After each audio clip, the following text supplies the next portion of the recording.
ഇന്ന് എൻ്റെ ഭാര്യയുടെ പിറന്നാളാണ് കേട്ടോ. നമ്മൾ മലയാള മാസമാണെങ്കിൽ നോക്കുക. അപ്പോൾ ഞങ്ങൾ നേരെ രാവിലെ അമ്പലത്തിൽ പോയി. വിരട്ടാണം ദേവീക്ഷേത്രത്തിലാട്ടോ പോയത്. പോയിട്ട് വന്നപ്പോഴേക്കും ലേറ്റായി, കാരണം കുട്ടിക്ക് ചോറൂണും ഉണ്ടായിരുന്നു 2-3 അമ്പലത്തിൽ. വന്ന വഴിക്ക് തന്നെ ഞങ്ങൾ അടുക്കളയിൽ കയറി. ഞാനും ഹെൽപ്പ് ചെയ്യാൻ വേണ്ടി ഒന്ന് കയറിയിട്ടോ.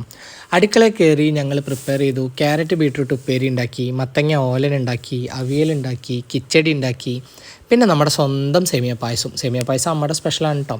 അപ്പോൾ ഞാനും കൂടി അടുക്കളയിൽ കയറി ഒന്ന് ഹെൽപ്പ് ചെയ്തു.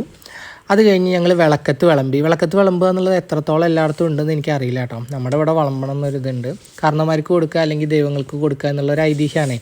അപ്പോൾ എല്ലാം വിളമ്പി ചെറു പൊറുന്നനെ അവൾക്കും വിളമ്പി കൊടുത്ത് അവൾ അടിപൊളിയായിട്ട് കഴിച്ചു. അതിനുശേഷം നമ്മുടെ സ്വന്തം സേമിയ പായസം, അമ്മയുടെ സ്പെഷ്യൽ പായസമായിരുന്നു കേട്ടോ. അതൊരു ഗ്ലാസ്സിലൊക്കെ സെറ്റ് ചെയ്ത് അവൾ കൊടുത്തു. വൈകുന്നേരം ആയപ്പോഴേക്കും ഞാൻ പോയിട്ട് ഒരു കേക്കൊക്കെ വാങ്ങിക്കൊണ്ടുവന്ന് അവളെ കൊണ്ട് മുറിപ്പിച്ച് അവളുടെ മുഖത്ത് അങ്ങോട്ട് തേച്ച് വിട്ടു. അവളും ഹാപ്പി, ഞാനും ഹാപ്പി. അപ്പോൾ അടുത്ത വീഡിയോയിൽ കാണാം കേട്ടോ. ബൈ.